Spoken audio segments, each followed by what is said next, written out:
Hey, let's talk about the types of chips generated in machining.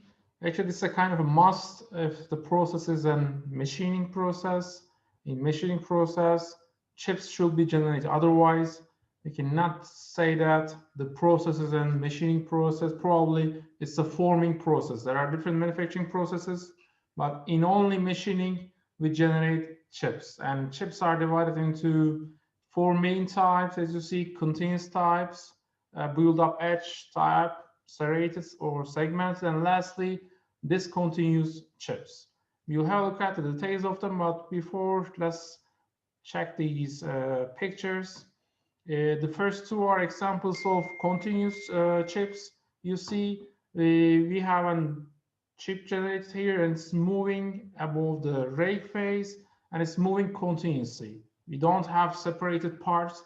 It's a continuous chip moving all over the rake phase. And in this one, we only have a primary shear zone, but on the second one, again, although it's again a continuous chip this time, in addition to the primary shear zone, we have secondary shear zone, and this shear zone is on this tool, on the rake face of the tool. Then we have the second type, build-up edge. This is called as build-up edge, and the material actually accumulates on the tool, once again, rake face of the tool. And this is mostly harmful, but we'll discuss that. If the thickness, if the amount of this extra material is not too much, then it may protect the cutting edges of the tool. But for most of the time, we can say that it's harmful to the tool and it decreases the life of the tool. Then we have the third one, serrated or segmented. As you see, it's mostly like softed profile. It has a softed profile, and the difference between the serrated and discontinuous chips is that we don't have in the serrated ones, we have little connection between these parts, but in the discontinuous parts, the chips are totally discontinuous. They're not connected. This is the main difference between them. Now we will discuss some important properties about these types of chips. The first one, as we discussed, is continuous chips, and we can obtain such chips if we are machining some ductile, some soft materials, and we can do it at very high speeds or with high rake angles. High rake angle means that this alpha, if you remember, should be moving in the clockwise direction. So if it has a high rake angle, then that's the angle. But if it has a low rake angle, then that means we are holding this cutting tool in such an angle. This part is actually the rake angle. And if you move it like this, then we are increasing the rake angle. And in such cases, and in order to generate continuous chips, we will have narrow shear zones, and the process will mostly be carried out on the primary shear zone. But depending on some type of materials, we may have secondary shear zone, and the secondary shear zone actually occurs according to the independent parameters. And the thing about continuous chips is that although we have good surface finish and we don't want to have continuous chips, the problem is that they're highly long and they usually tangle around the tool holder, the chip, the workpiece. So that's why we try to break these continuous chips into smaller parts with the help of chip breakers. We will see an example of chip breakers probably on the next pages, but keep in mind that we don't prefer to have in any machining operation continuous chips. We always prefer to have discontinuous ones, since if it's longer, then probably it will be messy. It will tangle around the tool holder, the fixture, the workpiece. It will scratch the surface of our workpiece. So that's why we should find ways to eliminate the generation of continuous chips. Then we have the second type, build-up edge chips. And as I mentioned, this is mostly undesirable, since if it gets larger, then the size, the build-up edge itself becomes unstable, and at some point it may break the tool. So if it's breaking, then that means it's a very big problem. We need to replace the tool, and that's why we need to set our independent variables such that the resulting operation, in the resulting manufacturing operation, we will not have any build-up edges generated. But as I said while discussing all of them, if the thickness of the build-up edge is not too much, then it may be a bit useful. It can increase the life of the cutting tool. But for most of the time, since its size gets larger usually, it's unstable and may break the tool. So how we can reduce the formation of build-up edges? We can increase the cutting speed. We can decrease the depth of cut so that less material is removed. We can increase the rake angle, or we may have a special cutting tool or a special coating on the cutting tool so that there will be less chemical affinity between the workpiece and the cutting tool.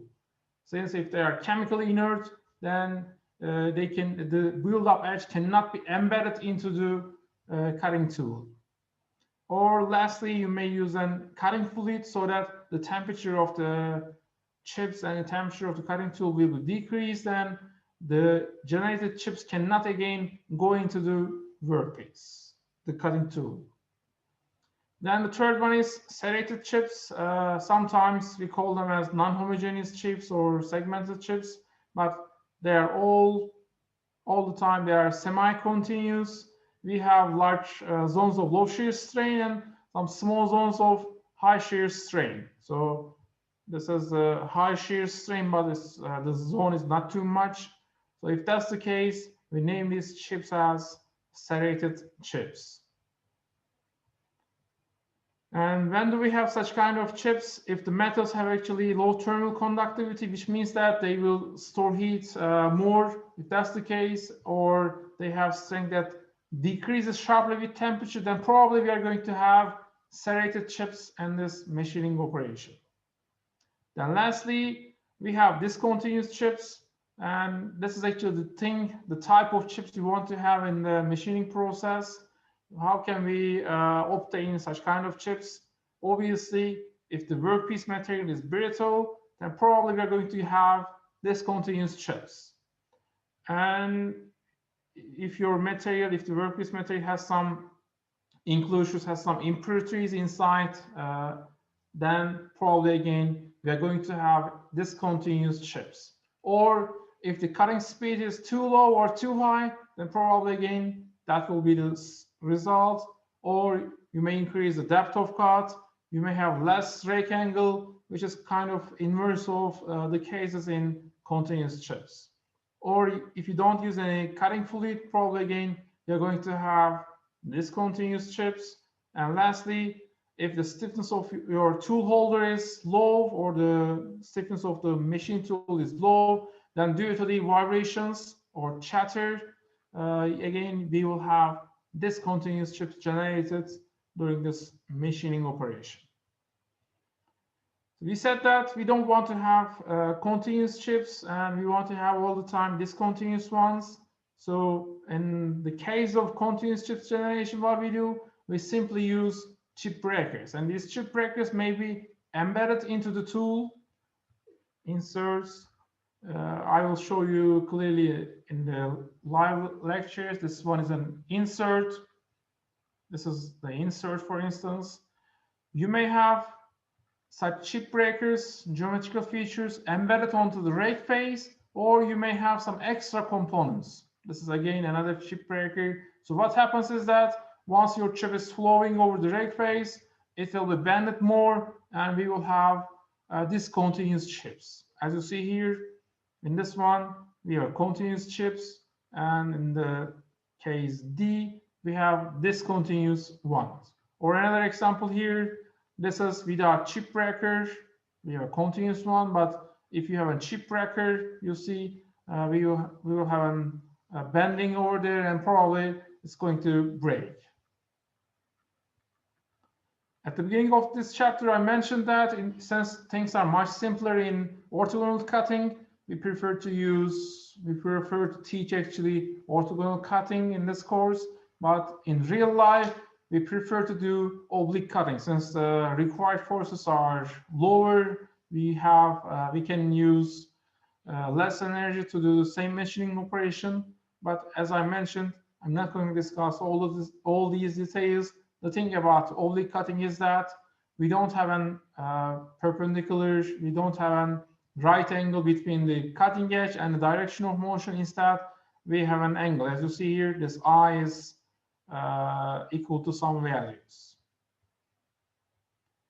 Then we have some other little processes like shaving and skiving. And again, they are used to remove actually from straight or curved surfaces. We can use them in gear manufacturing, finishing the gears. And the thing is that, again, we have sharp edges, some tools with sharp edges. With the help of them, we do shaving and skiving. They are very similar to the conventional shaving operations. But if your parts are longer and complicated, then the process is usually named as skiving. And in skiving, we are mostly using a very special tool which is moving tangentially across the length of your workpiece. This is the main difference between the shaving and skiving. This is another example for a tool. Although we just discussed two angles, the rake angle and the relief angle, as you see, we have more of them here. Side cutting angles, cutting edge angles, relief angles, but the most important ones are the rake angle and the clearance angle, or we can name it as relief angle. Let's quickly go through the cutting forces and the power calculations and cutting process, machining process. Why do we need to actually focus on the power and the forces? Since if you apply more forces on your machine, then probably you're going to have distorted surfaces and you cannot satisfy the dimensional requirements. That's why actually we are working on the cutting forces. We are analyzing it. We are trying to decrease these forces as much as possible. And once you decrease the cutting forces, then in result, your power requirements will be decreased. And these are highly important, since while selecting a specific machine or a tool, you should be aware of these cutting forces and the power requirements. Now I will focus on a merchant model once again, but this time it will be a kind of an force model in this schematic. This is actually the model. I'm going to talk about the details in a moment. We have the workpiece, we have the cutting tool, and this time, instead of looking at the angles and finding a relation between the angles, we will focus on the forces. And we have some types of forces, some components. For instance, the most important one is the cutting force, since it's the main force responsible for the cutting operation, and it's always in the direction of the cutting speed. So this is our workpiece, and we have a relative motion in this direction, and that's why our cutting force is from right to the left. This is the cutting force, and it's the responsible force for the cutting operation. And then what we have the thrust force, Ft, and it's acting actually in a direction which is normal to the cutting force.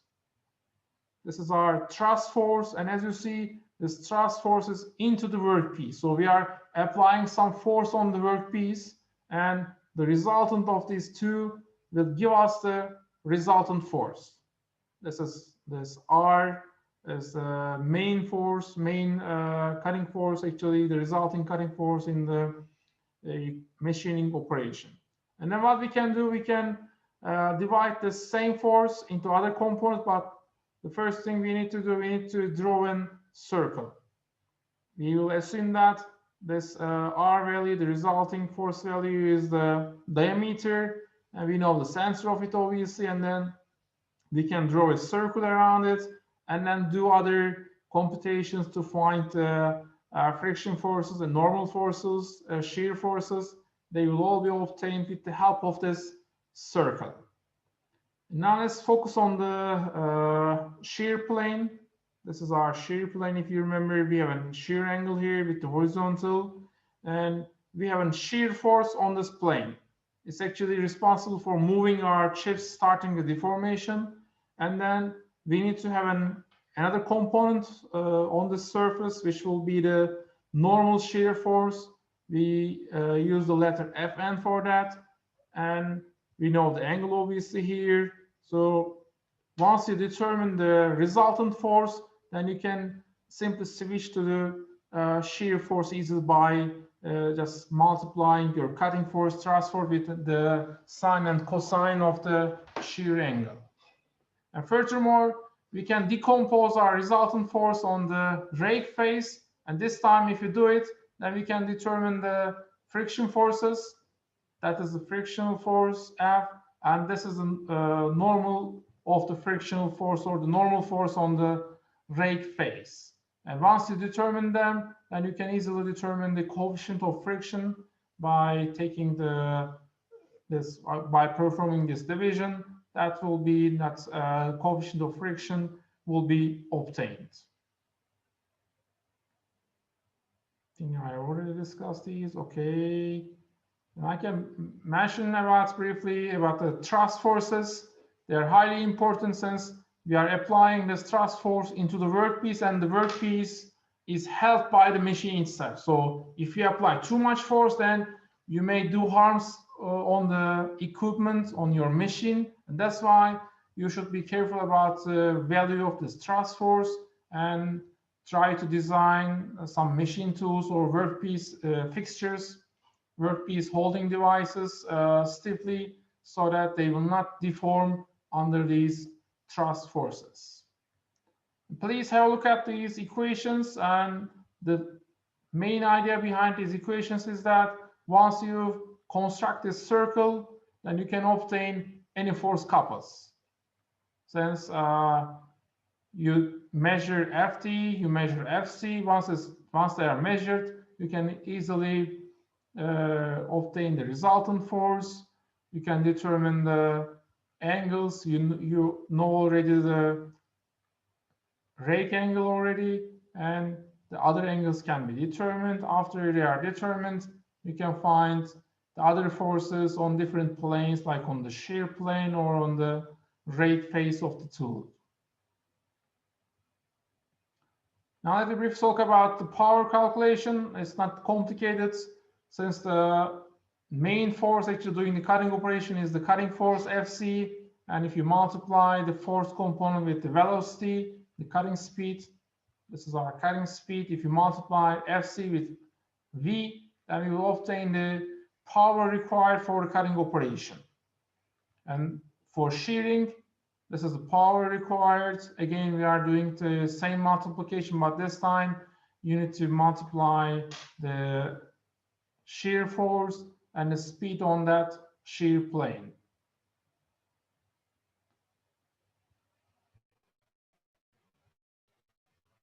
And let me talk about briefly how, in order to measure these cutting forces, what we do, we use some force transducers or dynamometers, load cells. They're all possible. The thing is that you need to properly position them on the machine or on the workpiece and try to get proper values. And later, by using these force values, since you know the cutting speed already, you can multiply and determine the required powers. And on this table, you see some specific energies required to remove actually 1 unit of material. If it's aluminum, as you see, you don't need to apply too much energy. But if it's titanium or it's steel, or let's say some other type of refractory alloys, you need to apply more energy. If it's cast iron, it's again acceptable. If it's magnesium, with less energy, you can remove material. But for such difficult metals, you need to apply more energy. Please have a look at this example. It's a nice one. And let me stop this point.